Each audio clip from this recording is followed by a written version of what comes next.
You mentioned so much about your talent, about singing, about being able to use your talent to give to people joy. And a part of that talent is, you know, being able to put things that are in reality into the realm of imagination. And you've done that in philanthropy as well. To be able to lead a civil rights movement, you need pure imagination to be able to imagine a world without this injustice. And you've mentioned a lot about domestic issues. I was wondering, what is a world that you imagine for global citizens, for people even in the United States to be able to look beyond their borders and to help the people in the international sphere?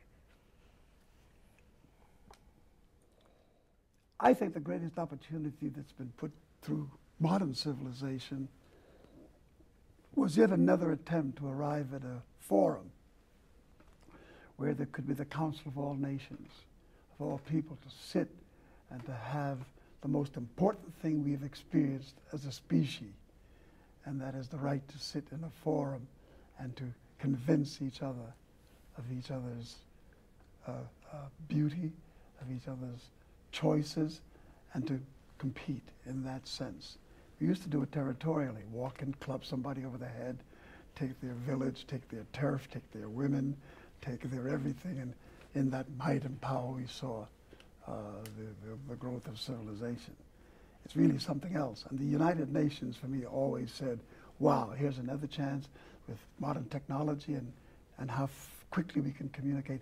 This forum is where we should be having our greatest renaissance, having our greatest time. And the forum still exists in its physical design. The enemy and money and power has constantly made it the tool of least choice. They're always saying, oh, the United Nations isn't about anything, it's just self-serving. Well, what does that mean? It serves a self, but we're all in the United Nations to serve self and to serve interests. Is to iron out whose interests harms who and whose joy is celebrated by who. It's a place in which you don't just buy and sell each other. It's not a trade. It's not a trade fair. You don't go in and just negotiate the new price of wheat. It's the human soul, human beings, and we have yet to let that humanity emerge the way in which it should. But I think it's survived up to now because that humanity is tenaciously knocking at the human door to say, let us in. Let us become part of your daily debate. Let's become part of your analysis. And I think, if I am to make a reach here, that the next paradigm, the next real joy on the horizon is where women will take this. I think there is a thing going on here that says all this now lands at the doorstep of the choices that women will make, because I think men have run out of the options for their evil. And the only thing that can help us is the generosity of the spirit of women coming at the table to talk about life and healing and all the things we dismiss them for, because you're the weaker sex.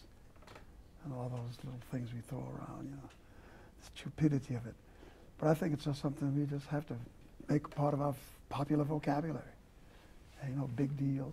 It isn't there's no one thing that's going to come. I don't think there's going to be some miraculous revelation from the heavens and a voice will come forth and pronounce us all whatever we think we need to be.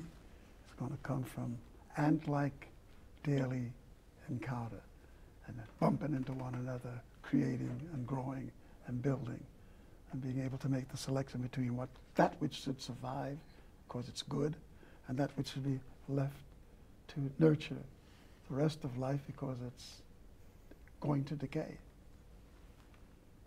Does that make any sense to you? Thank you.